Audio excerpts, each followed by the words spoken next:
Bon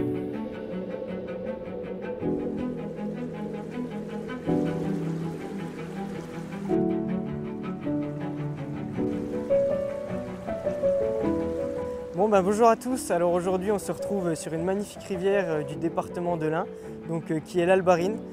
Une rivière qui est réputée comme très difficile. Moi je vais vraiment sortir de ma zone de confort aujourd'hui parce que je vais sortir des rivières que je connais bien, donc des rivières de Franche-Comté et du sud de la France, pour justement venir essayer ici d'attraper des truites et des ombres en sèche et en infravue. On a trouvé que c'était intéressant parce que vu que je ne connais pas du tout cette rivière, je vais pouvoir vraiment vous donner des conseils et des stratégies que je vais mettre en place pour attaquer ce genre de rivière. Donc voilà, au début c'est possible que je patauge un peu, que je fasse fuir des poissons, mais on va essayer de prendre des poissons et se faire plaisir et vous donner un maximum de conseils. Voilà, merci à tous, suivez-moi.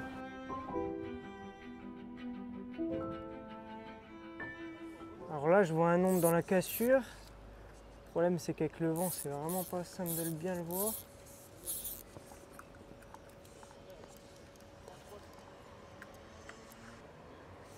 Je l'ai. Voilà, premier lancé, un bel ombre. Je le voyais dans la cassure et en fait, avec le vent, je le voyais plus. Puis j'ai vu une petite ombre bouger, donc je me suis dit il est dedans et effectivement il était dedans. Bon, c'est pas un gros poisson, hein, c'est un poisson qui doit faire 30-31 cm. Mais ici, il va le dépoint en plein centre-ville de Tenay.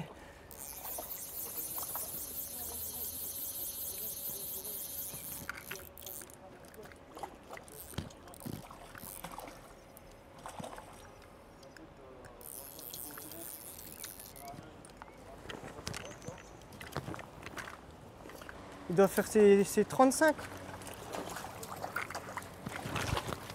Ouais, super. Voilà. Premier poisson de la journée, super. Ah, celui-là, je le dédicace à Tony, juste en bas de chez lui. Merci mon pote. Bon, voilà, on a fait ce magnifique poisson. En fait, notre stratégie, c'était déjà de débuter dans un centre-ville. Parce qu'en centre-ville, mine de rien, souvent, il y a quand même plus de poissons qu'ailleurs. Parce que voilà, il y a beaucoup d'intrants dans la rivière à cause des gens qui vont jeter de la nourriture, des choses comme ça. Donc souvent les truites même sont plus grosses en centre-ville. Et surtout, il y a moins de prédation due aux oiseaux piscivores qui ici représentent quand même une grande menace. Et donc il y a quand même des populations d'ombres parce qu'eux, ils se cachent beaucoup moins que les truites qui sont quand même plus intéressantes en centre-ville souvent. Donc voilà, on a fait ce magnifique poisson. Ça doit être un poisson qui doit faire entre 35 et 40 cm. Je sais pas, je ne l'ai pas mesuré, mais voilà, ça fait super plaisir parce que les ombres sont quand même des espèces qui sont vraiment sensibles et de prendre des aussi beaux poissons, ça me fait toujours quelque chose, quoi. Je suis toujours super content, quoi.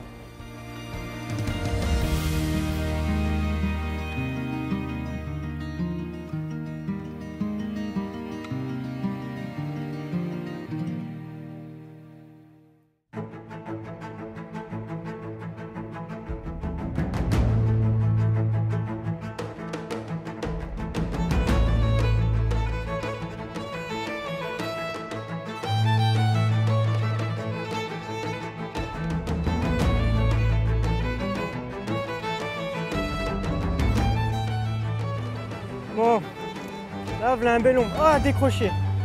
Ah, il s'est décroché, il faisait au moins 45. Et il était énorme. Ah, je l'avais.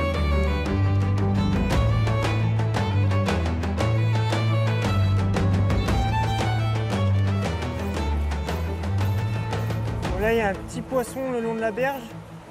On va essayer de le tenter. Une toute petite nymphe pas plombée, un hameçon de 18.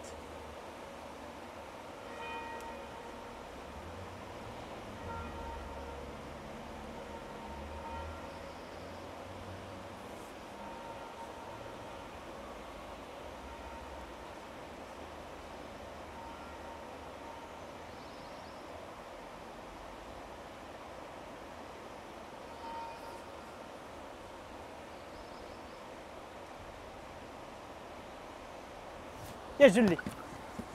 Oh. Oh là là, oh purée.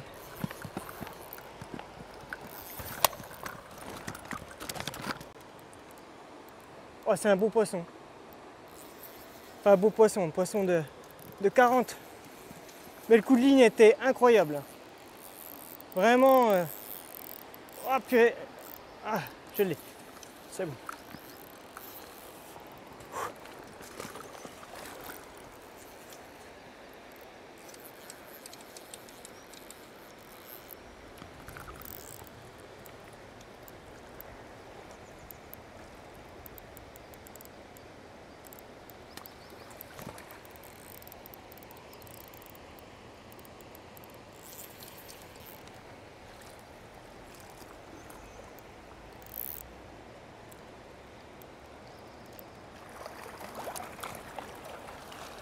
C'est dedans. C'est cool. Ah là c'est cool hein. Ça c'est des coups de ligne que j'apprécie vraiment énormément. Énormément. Là je prends du plaisir. Parce que le poisson il était juste là, contre la berge. J'ai un très grand bas de ligne avec le vent. C'est pas évident de le déployer. Je suis en 10 centièmes. J'ai mis une toute petite nymphe en hameçon de 18-20. Petite tête orange. Mais je l'ai posé mais pile parfait. Et puis là je l'ai vu, elle a juste fait un petit décalage et elle l'a pris. Je l'ai ferré et puis le combat il était exceptionnel. Bon c'est pas un gros poisson, voilà, c'est un poisson qui doit faire 37-38. Mais en fait c'est pour les émotions et puis voilà, pour ce coup de ligne qui est phénoménal. La petite tête orange, la voilà. Donc super en 10 centièmes, un super combat. Hein. Trop cool, ça fait plaisir. Voilà, sans ardillon. Et petite nymphe. Hein. Ouais, c'est un poisson qui fait 40. 37, 38. Ouais, 40. Bon bah voilà, un super poisson. Je suis vraiment super content parce que le coup de ligne il était vraiment comme j'aime, tout en finesse, avec une toute petite nymphe, pas plombée. Et là le poisson venir la prendre, c'est vraiment des sensations qui nous font vraiment aimer la pêche à la mouche. Voilà. Pour la stratégie, voilà, là je suis en centre-ville, je sais que c'est vraiment des lieux qui sont très pêchés. Donc j'ai opté pour un nylon directement en 10 centièmes parce que je recherche principalement les ombres. Après je sais qu'il y a des belles truites, mais principalement la taille moyenne est entre 30 et 40 cm. Donc je sais qu'en 10 centièmes ça passe. Donc voilà, j'ai utilisé aussi ma petite canne 8 pieds 6 soit 4. D'habitude j'utilise ma R8 Core 9 pieds soit 5, mais celle-ci, la R8 classique, elle est plus souple. Donc plus adaptée à ces pêches fines. J'ai vraiment eu des très bonnes sensations. Donc voilà, je la teste et je la trouve vraiment super bien. Elle est vraiment souple, j'adore. Donc voilà, on va remettre ce magnifique poisson à l'eau.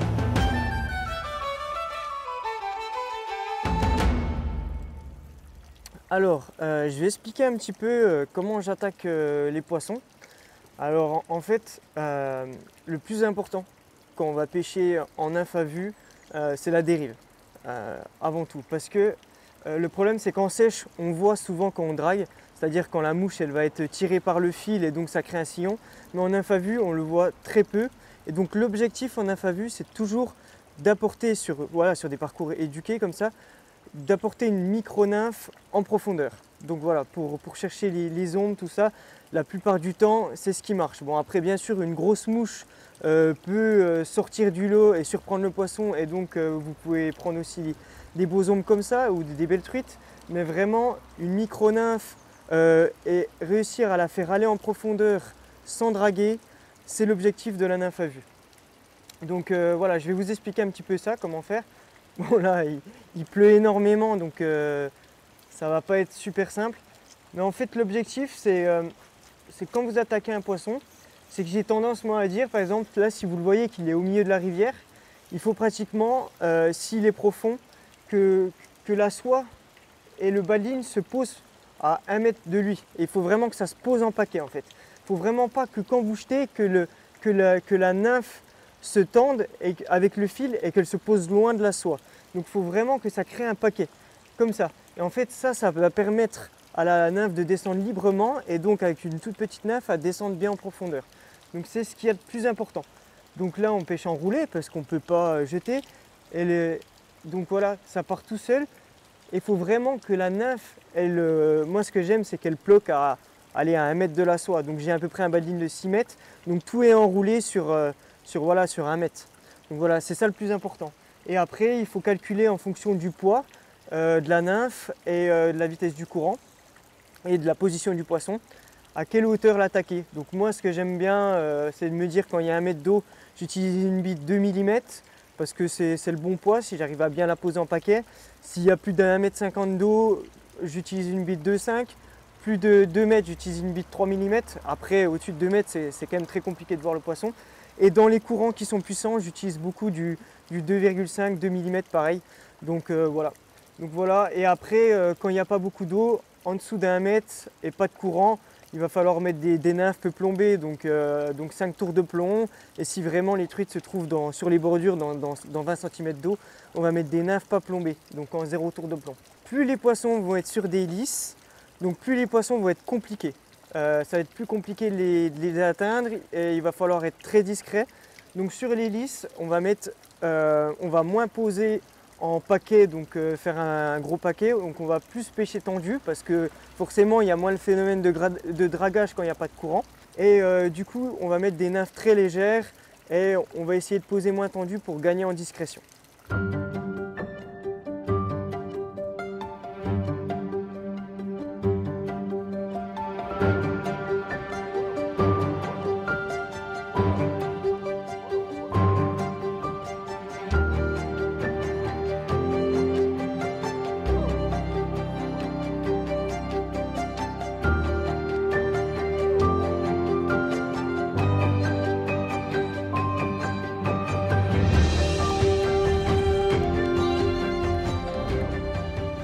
Ah, je l'ai. Voilà. Enfin. Une belle truite. Voilà. Bon, eh ben, elles sont pas simples les truites ici, elles se méritent. Hein. Purée.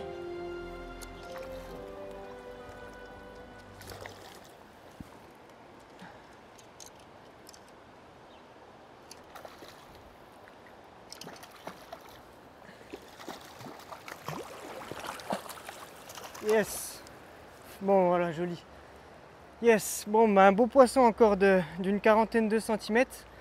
Elle était pile dans la cassure là. Et je lui ai passé plusieurs nymphes légères. Elle n'a pas voulu prendre. Et vraiment, c'est quand je lui ai mis une nymphe avec une petite bite de 2 mm Taxten que je l'ai fait rouler sur le fond. Je l'ai vu prendre dans le fond la nymphe. Donc voilà, elle se décroche dans les puzettes. Un beau poisson. Voilà, je vais vous la montrer. C'est un joli poisson encore.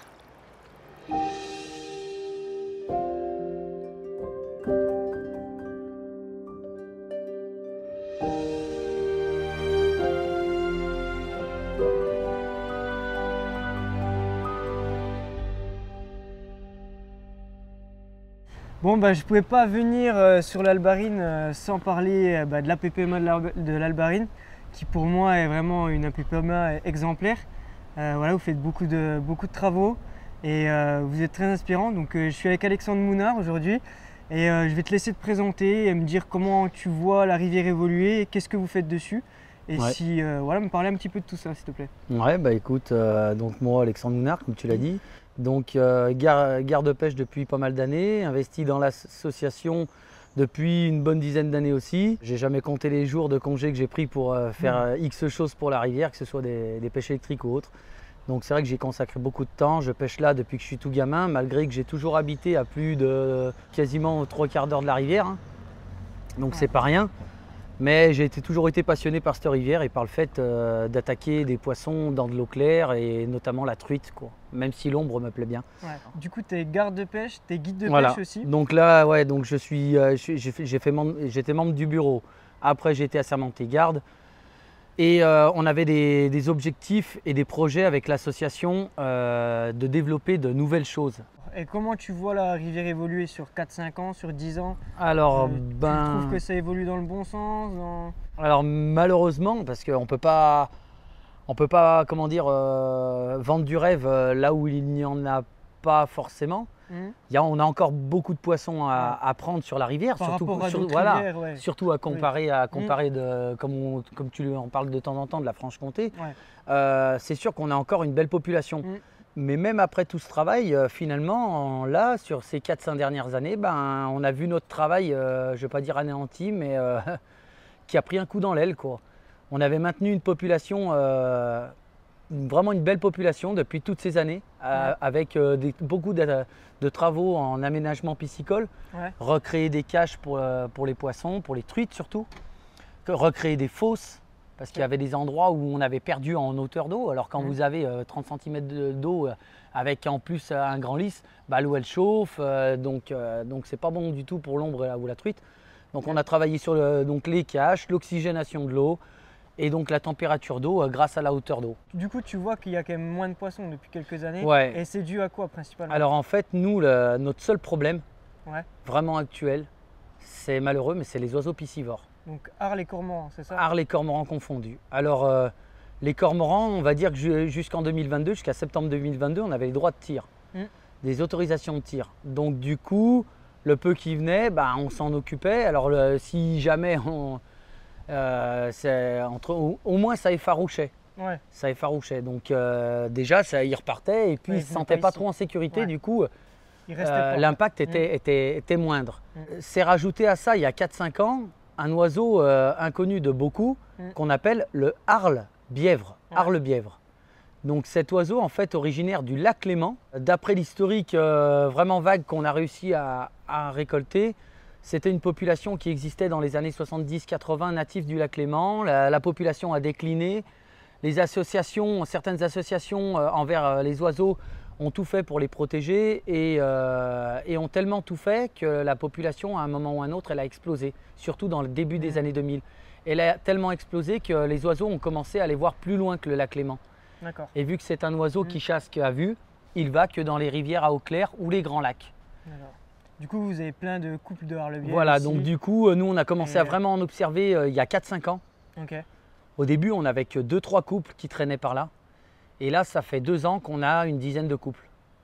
Et quand vous savez que ça mange en moyenne 300 grammes de poissons par jour. Une dizaine de couples, ça fait du dégât. Et il n'y a que ombre et truite. Et c'est vraiment 300 grammes par oiseau. Donc, quand on sait le poids d'une petite truite, quand on sait le poids d'une truite, on va dire de 20-25. Ça fait quoi, 30-40 grammes? Ouais, une petite truite de 15 cm, ça doit faire entre 30 et 50 grammes, quoi, un truc comme ça, à vue d'œil, quoi. Donc nous, les seules choses qu'on a pour pallier à l'impact de cet oiseau pour l'instant, c'est d'observer comment il chasse, comment il va traquer nos poissons et en fait de trouver ce qui ne lui plaît pas. Et finalement, on avait très vite observé qu'il allait chercher nos truites, même sous les pierres, du moment qu'il y avait une bonne hauteur. Et en fait, les seules caches qui le dérangent, c'est quand vous avez un arbre ou quelque chose qui a les branches qui plongent dedans. Et du coup, quand les petits poissons ou une truite s'enfilent dans les branches, ben, quand il y a trop de petits branchages, je ne sais pas s'il a peur de s'en prendre dans les yeux, mais ça le dérange. Du coup, il commence à rentrer dedans, mais ça le gêne et tout. Et du coup, il ressort aussitôt. Donc vous mettez pas mal de branchages. Ouais, on a attaqué déjà l'année dernière sur le secteur de Montferrand.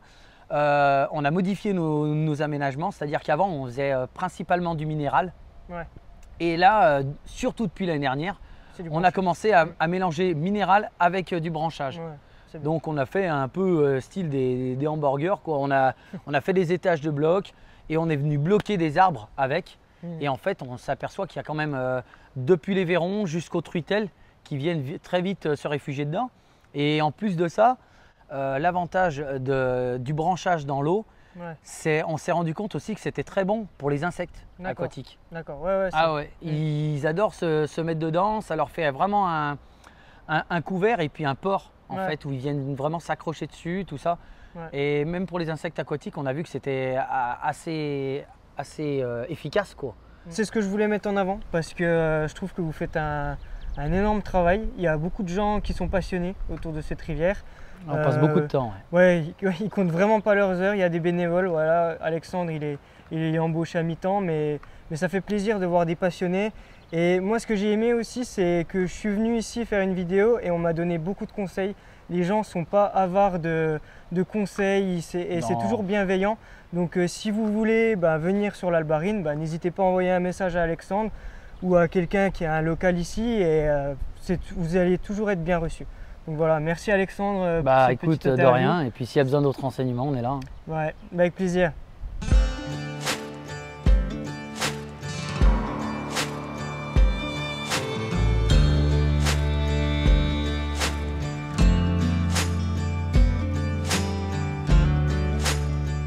Bon bah voilà, la stratégie ce matin c'était plutôt de faire du centre-ville, justement pour échapper à tout ce qui est prédation des oiseaux piscivores comme on l'a vu avec Alexandre qui font pas mal de dégâts. Donc là on monte un petit peu plus haut, c'est un peu plus...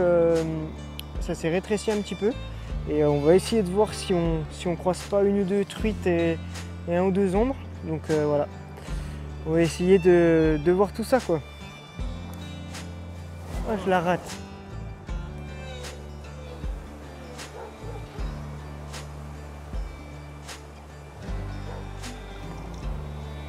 Ah yes. Ah, il est beau celui-là. Ah, je suis allé le chercher en face avec un roulé là. Magnifique. Oh, c'est un bel ombre.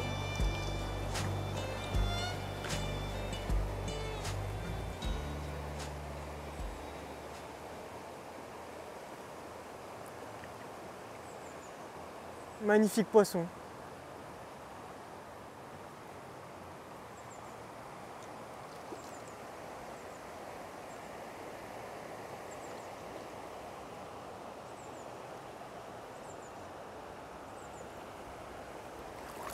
Yes.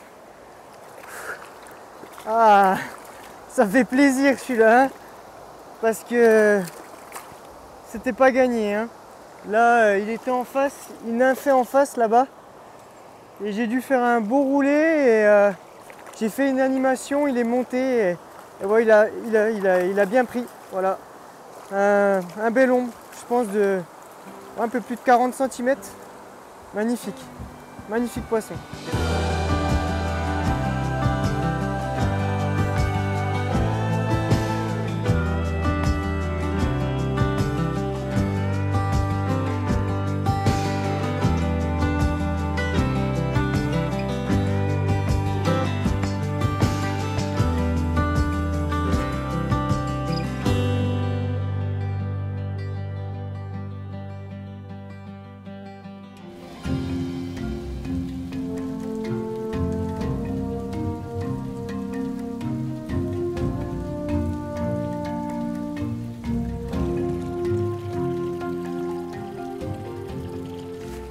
Je l'ai. Je l'ai.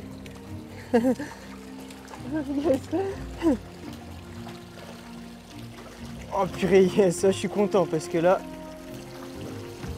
franchement, sous la pluie là, c'est quand même compliqué, hein. En fait, ce qui se passe, c'est qu'il pleut énormément. Donc on est contraint de pêcher là sous les maisons pour nous abriter quoi. Donc voilà, on fait un beau petit ombre. Là on a pas vu, c'est hyper compliqué de les voir. Donc on va essayer de l'épuiser. Hop.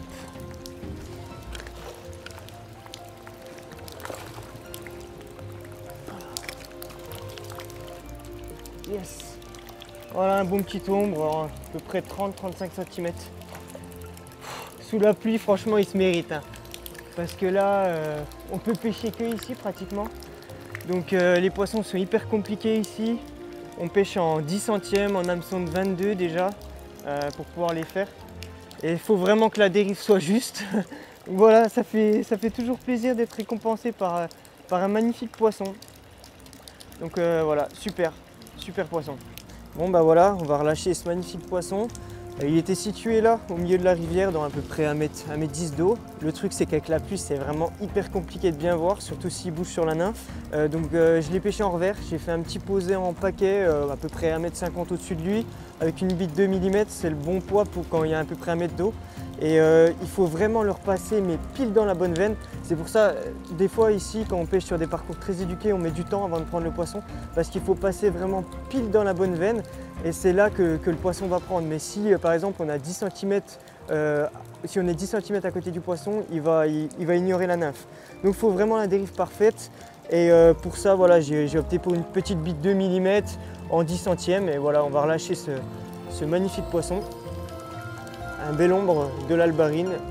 Un poisson qui doit faire 35, 37, peut-être 40, je sais pas, à peu près. Et qui m'a fait des belles sensations encore.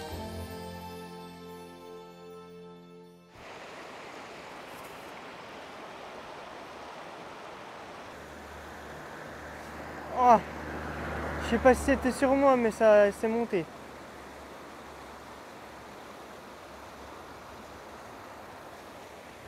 Ça y est, elle s'active, on dirait.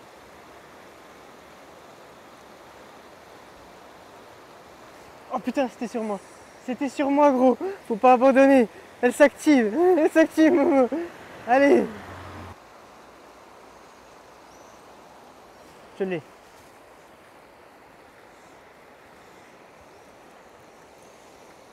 Ah yes. Enfin.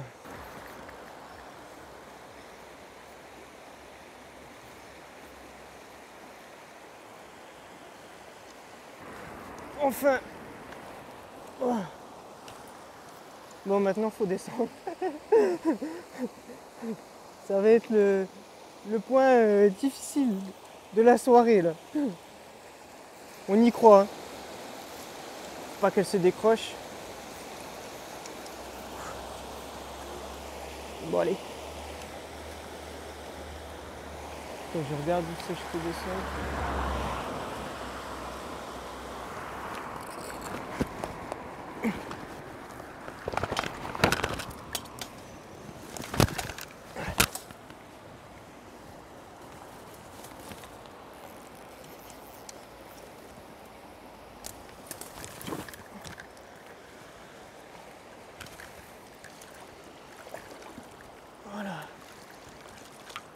Yes. Oh, celle-là, elle est méritée, les gars. Franchement, on a galéré, un truc de ouf. Et les poissons, ils n'étaient pas du tout actifs. Mais quand je dis zéro activité, c'est vraiment zéro activité. Et là, bah voilà, dernières 30 minutes, les poissons commencent à s'activer, on voit des truites. Et là, je fais ce magnifique poisson qui doit faire encore pas loin de 40 cm. Donc, elle est méritée, celle-ci. On n'a pas abandonné, on y a cru jusqu'au bout. Voilà, on a pas vu. Donc voilà, trop content. On termine ce petit périple sur l'Albarine avec ce beau petit poisson. Voilà, un poisson encore bien gras qui a bien mangé. C'était très compliqué. Voilà, bon, on s'en doutait, hein, l'Albarine c'est une rivière qui est très difficile. Surtout quand on ne connaît pas, on perd énormément de temps à regarder sur des zones où il n'y a pas forcément de poissons. Voilà, il y a une grosse partie des zones qui ont disparu. Donc on s'est concentré principalement sur les truites. Et voilà, on arrive à terminer avec de magnifiques poissons comme ça. Donc on va la relâcher et je remercie encore tout le monde d'avoir visionné cette vidéo. Et si vous avez des questions, des commentaires, n'hésitez pas à interagir voilà, sous la vidéo. Donc voilà, merci à tous et merci à la PPMA de l'Albarine pour son magnifique travail. Allez, ma belle, merci pour tout.